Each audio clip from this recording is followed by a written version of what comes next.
Sugar patients food ప్రాపర్గా తీసుకోండి మనం చెప్పినప్పుడు వాళ్ళు ఫ్రూట్స్ ఏది తినకూడదు అని చెప్పి చాలామంది స్నాకింగ్ అంటే నూనె పదార్థాలు అవి తీసుకుంటూ ఉంటారు. వాటి వల్ల ఏం ప్రాబ్లం ఉండదు కదా అని చెప్పి. కానీ వాటిల్లో ఉండే కొలెస్ట్రాల్ వల్ల మళ్ళీ హార్ట్ అటాక్స్, ఆల్రెడీ డయాబెటీస్ వల్ల హార్ట్ అటాక్స్ వచ్చే ఛాన్స్ ఉంటుంది.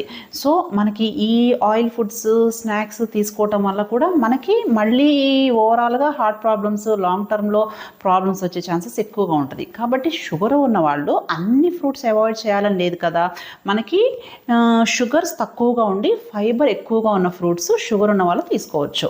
లైక్ మెయిన్గా ఏంటి అంటే జామకాయ కానీ, యాపిల్ కానీ, పియర్స్ కానీ, and berries like strawberries, blueberries కానీ, వీటిల్లో ఏంటి అంటే షుగర్స్ చాలా తక్కువగా ఉండి ఫైబర్ కంటెంట్ ఎక్కువగా ఉంటుంది.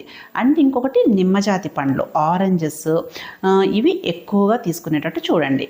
అండ్ షుగర్స్ బాగా హై ఉండి ఫైబర్ తక్కువ ఉన్న ఫుడ్స్ వీలైనంత వరకు అవాయిడ్ చేయండి. లైక్ బనానా కానీ, గ్రేప్స్ కానీ, సపోటా కానీ, మ్యాంగో కానీ వీలైనంత వరకు అవాయిడ్ చేయండి.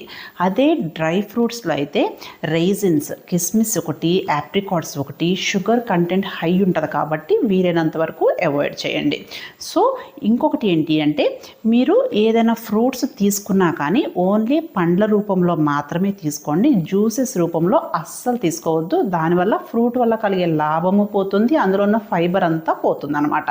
సో ఇలా మీ డైట్లో కొంచెం మార్పులు అనేది షుగర్ ఉన్నవాళ్ళు చేసుకోవచ్చు. ఓకేనా? Thank you.